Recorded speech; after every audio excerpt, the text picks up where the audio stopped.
आता आपल्या आवडत्या मालिकेचे संपूर्ण भाग मालिका प्रसारित झाल्यानंतर लगेचच पाहू शकता फक्त सन नेक्स्ट वर. भारतातील प्रेक्षकांसाठी मोफत सेवा.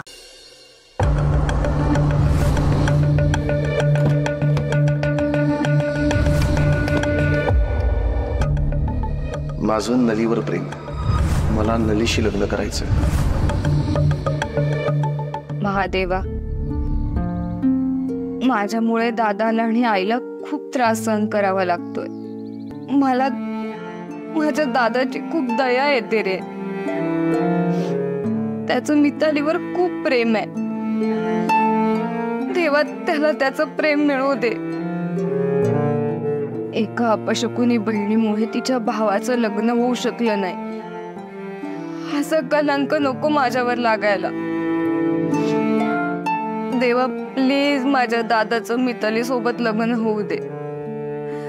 मी दयेची भीक मागते तुझ्याकडे. नलिनी,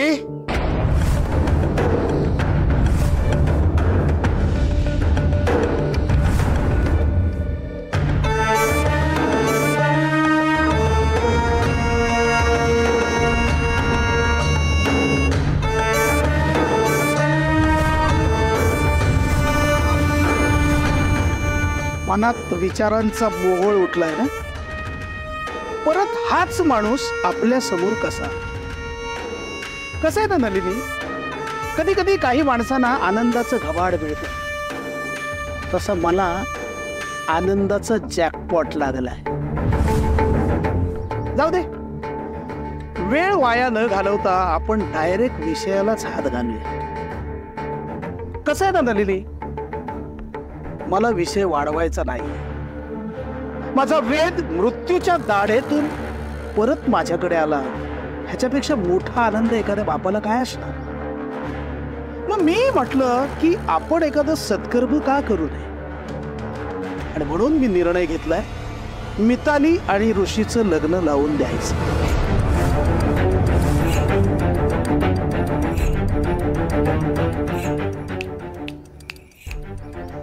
माझा शब्द लोक प्रमाण मानतात. माझं वचन ही भीष्म प्रतिज्ञा समज. तुझ्या ऐकलंयस तेच बोललोय मी. मिताली आणि ऋषीचं लग्न लावून द्यायचं.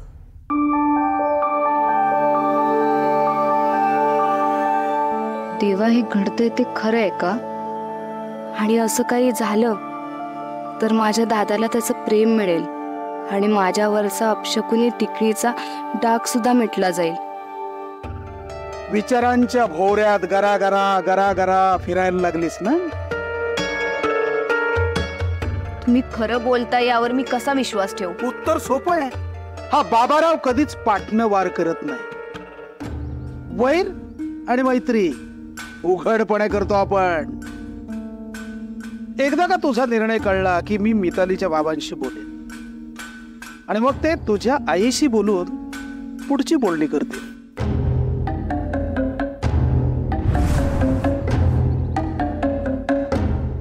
लगेच एवढी आनंदी होऊ नकोस, कारण माझी एक अट आहे.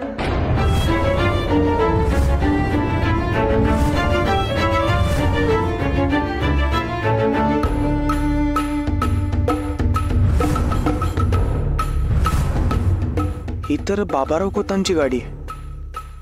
ती आत्ता इथे कसे काय? कसली अट? मिताली आणि ऋषीच्या लग्नासाठी तू माझ्या वेदच्या आयुष्यातून कायमच बाजूला जायचं.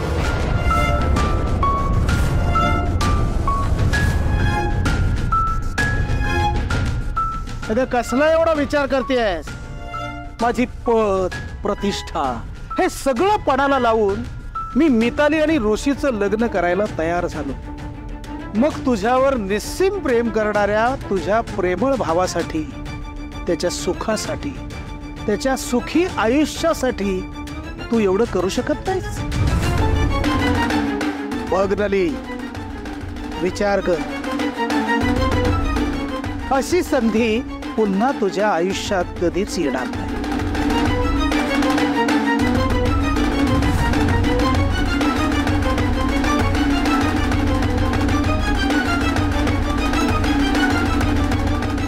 येतो मी. थांबा. मला तुमची अट मान्य आहे. पण मनात किंतु परंतु नकोय मला. मी तुम्हाला शब्द देते.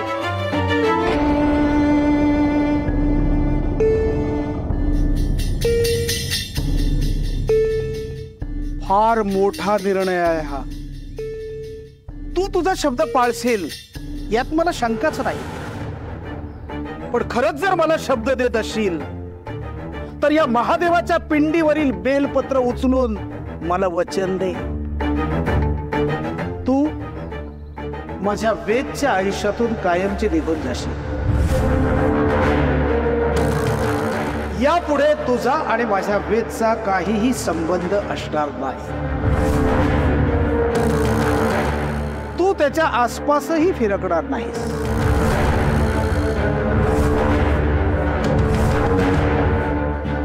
नलिनी, उचल ते बेलपत्र, उचल.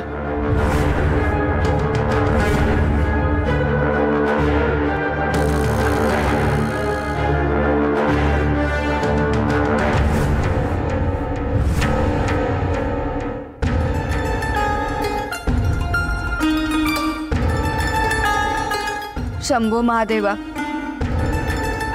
मी बेलपत्र घेऊन वचन देते की ऋषी दादा आणि मितालीचं लग्न होणार असेल, माझा दादा जर सुखी होणार असेल तर मी वेदच्या आयुष्यातून बाजूला होईल.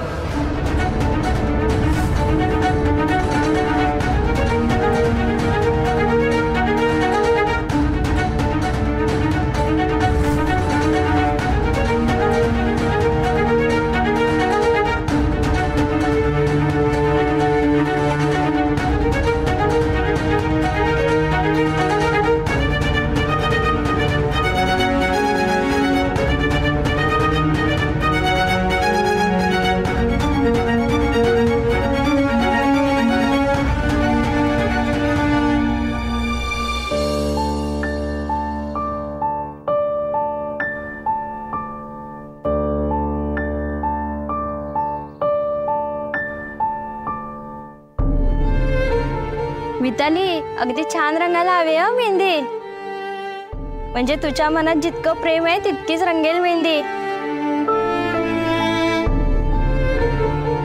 काय ग मिताली, अशी गाल फुगवून का बसलीस? अगं खोतीन होणार आहे ना ती, मग तसाच रुबाब ठेवण्याची प्रॅक्टिस करते.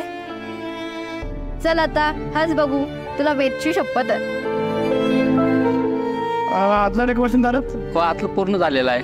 इथं शाळाच घेऊ.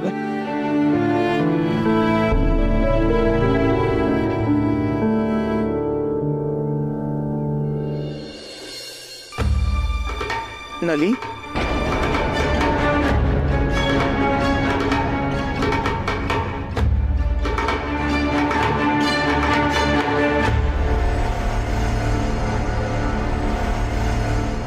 सगळं ऐकलंय मी नली. का केलंस तू असं? सांग ना, का केलंस? हे असं वचन देण्याची काय गरज होती? दादा, तुझं आणि मितालीचं लग्न व्हावं, तुमचा संसार सुखाचा व्हावा, हीच इच्छा आहे रे माझी.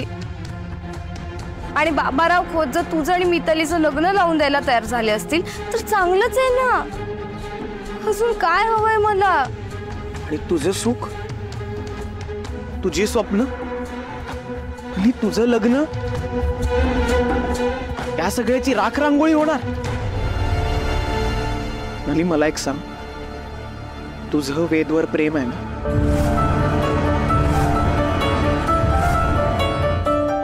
तुझं लग्न वेदशी नाही झालं तर तू त्याच्याशिवाय जगू शकणार आहेस?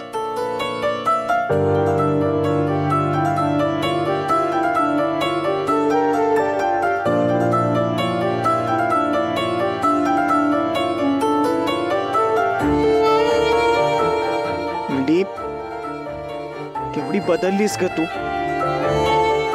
नली. मितालीला मी आता हेच सांगत होतो की वेद आणि नली सारखं प्रेम करायला शिक. त्या दोघांसारखं आपल्या प्रेमासाठी खंबीरपणे उभं राहायला शिक. आणि आता तूच तुझ्या प्रेमाचा त्याग करायला निघालीस.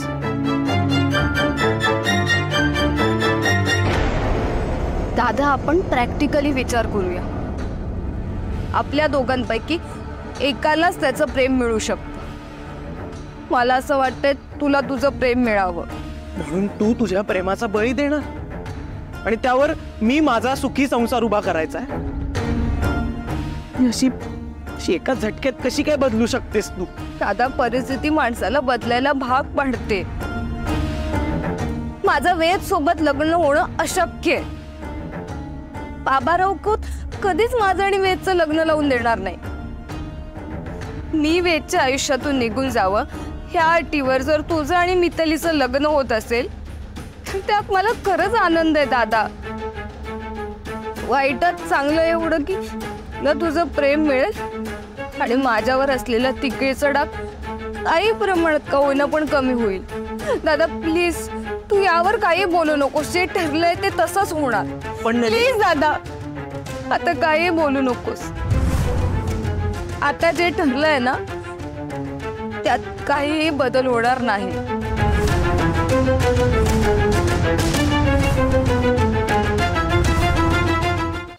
नमस्कार मुकुंदराव, नमस्कार. या या या या बसा बसा बसा बसा.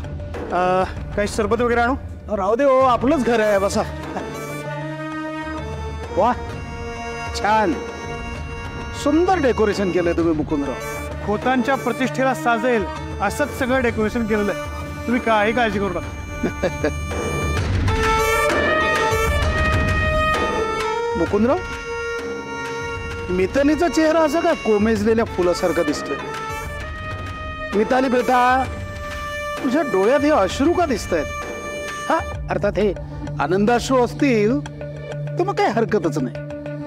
नाही नाही, आनंदाश्रूच आहेत, असायलाच हवेत. लग्न म्हणजे आयुष्यातलं एक महत्वाचं वळण, पण ते धोक्याचं असतं का म्हणे, सुखाचं असायला हवं. आम्हाला हसरी आणि आनंदी मिताली बघायची आहे. आता बघा मुकुंदराव, मितालीच्या चेहऱ्यावर कसं हसू येतं ते. हे बघ मिताली बेटा, सगळं तुझ्या मनासारखं होईल. मला एक सांग, तुझा असा हा रडवेला चेहरा ऋषीला आवडेल का?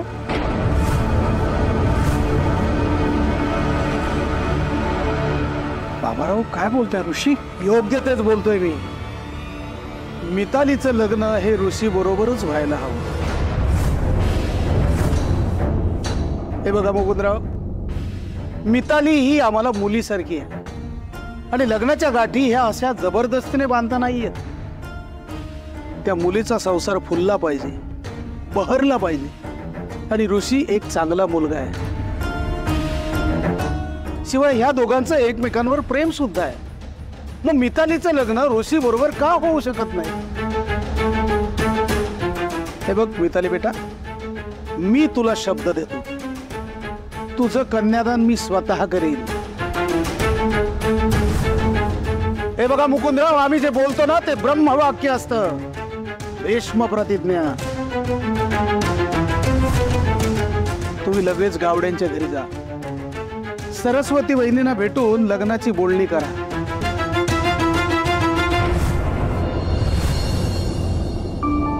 हा बघ कशी कळी खाल्ल्याची.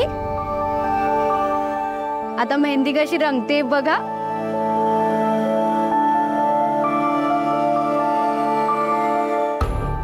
या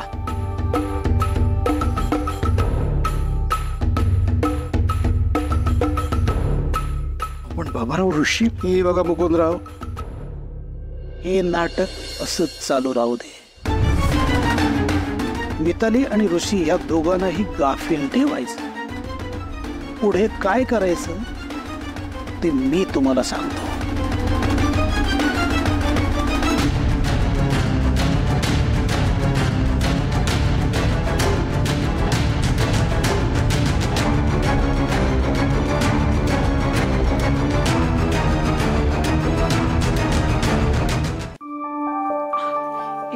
आटपा पटपट.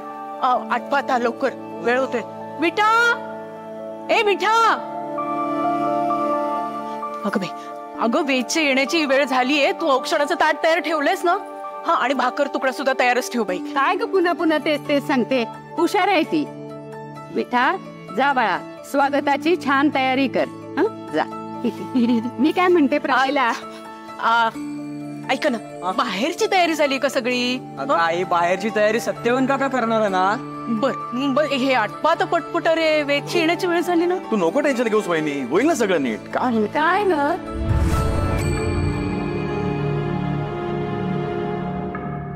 मी काय म्हणते सासूबाई, खूप काम आहेत आता. वेद येईलच कधी. काही महत्वाचं बोलायचं होतं का? काय ग मी काय गावातल्या पारावरल्या उडान टप्पू म्हातारी सारखी दिसते तुला? असं काय बोलता? मग कसं बोलू? हे पण मीच करते, ते पण मीच करते, दाखवू नकोस. आणि मला सांग, वेदच्या लग्नाची बाबाला इतकी घाई का झाली? इतकी घाई कशाला पाहिजे म्हणते मी. आता हे कोण विचारणार? तूच विचारणार. माझं काय? कोणाचं तरी कधीतरी ऐकलंय का त्यांनी? अगं पण मला सांग, वेदची तब्येत नीट बरी व्हायला नको का? या धक्क्यातून सावरायला त्याला वेळ द्याल का नाही? पण त्यांना कळायला नको का ते? नुसती कोणाला न विचारता फरमानं सोडत राहतात. हे करा, आत्ताच्या आत्ता करा, झालंच पाहिजे. आणि तुमच्याशी बोलत बसले, मी बघते सगळं झालंय का. सत्यवान मामा, सत्यवान मामा. हा मालकीन बाई. अहो झाली की सगळी बाहेरची तयारी? हा हो, पण ते सडा रांगोळी, ते केळीचे खांब आणि यांनी तुम्हाला काय काय सांगितलं होतं अजून ते सगळं झालंय ना? समधी तयारी झाली. तुम्ही कशाला काळजी करता? तुम्हाला दाऊ का? या बघ. नाही, दाखवू नका. ठीक आहे, झाली आहे ना सगळी तयारी? समधी तयारी झाली. अगं बाई, कोण आलं होता? बरं, शंकर आणि वेद आलेत. आले का? मिठा.